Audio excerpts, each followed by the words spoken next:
কোষ খালি কিভাবে করব, তাই না?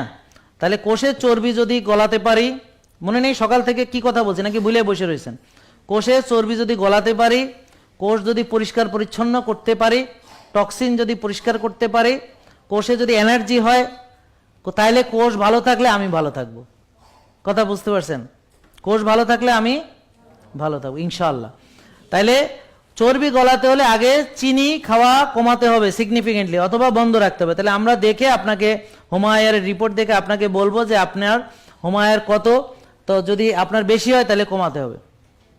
কিভাবে কমাবো? প্রথমে যেই খাদ্য তালিকা দেওয়া হবে এর বাইরে খাবো না। কিন্তু প্রথম দিকে যারা নতুন এসেছেন তারা 1 সপ্তাহ 2 সপ্তাহ খাবারটা একটু বাড়িয়ে খাবেন, কেননা যেন দুর্বল হয়ে না পড়েন।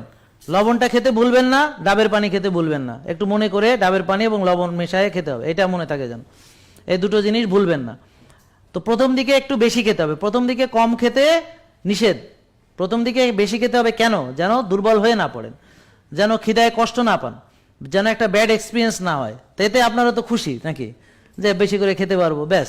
তারপরে খাওয়া কমাবেন কখন? যখন ক্ষুধা কমে যাবে। খাওয়া কমাবেন কখন? যখন ক্ষুধা কমে যাবে। রোজা শুরু করবেন কখন? যখন রোজা রেখে কমফোর্টেবল ফিল করবেন। আপনি কি রোজা রাখছেন এখন বোন? Yes or no? আচ্ছা, পানি মানে ওয়াটার ফাস্টিং করছেন, ভেরি গুড। তাহলে বোন ওয়াটার ফাস্টিং করছে কারণ উনি পানি ছাড়া থাকতে পারেন না, পানি খেতে হয়, হ্যাঁ, এই জন্য উনি ওয়াটার ফাস্টিং করছেন। এই জন্য ওনাকেই জিজ্ঞেস করলাম।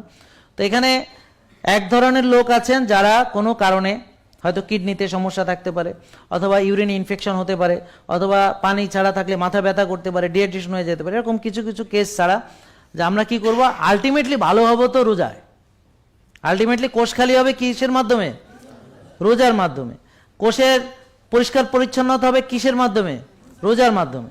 কোষের ডিটক্সিফিকেশন হবে রোজার মাধ্যমে। কোষের প্রদাহ কমবে রোজার মাধ্যমে। আর ফ্যাট বার্ন হবে রোজার মাধ্যমে। কোষ খালি হলে আবার নতুন করে শক্তি পাবেন। দেখবেন মোটারা কিন্তু শক্তিশালী হতে পারে না, মোটারা হাঁটতে চলতে খুব কষ্ট এবং একটু হাঁপায় যায়। সিঁড়িতে উঠলে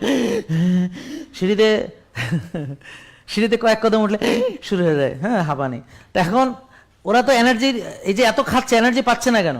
কারণ ওই যে এনার্জি যে পাবে, কোষের ভিতর চাপাচাপি, তো এনার্জি পাবে কোত্থেকে? তাহলে এনার্জি পেতে হলে ভিটামিন ডি 90-100 রাখতে হবে। আপনার কত আছে বলেন? ভিটামিন ডি কার কত আছে জানেন কিনা? সো এটা আপনাকে জানতে হবে এবং এটা মুখস্থ থাকতে হবে। আপনি আমার থেকে জিজ্ঞেস করে জানলে হবে না, ইউ মাস্ট নো। প্রতিদিন বলছি ভিটামিন ডি কত থাকতে হবে বলেন? 90-100।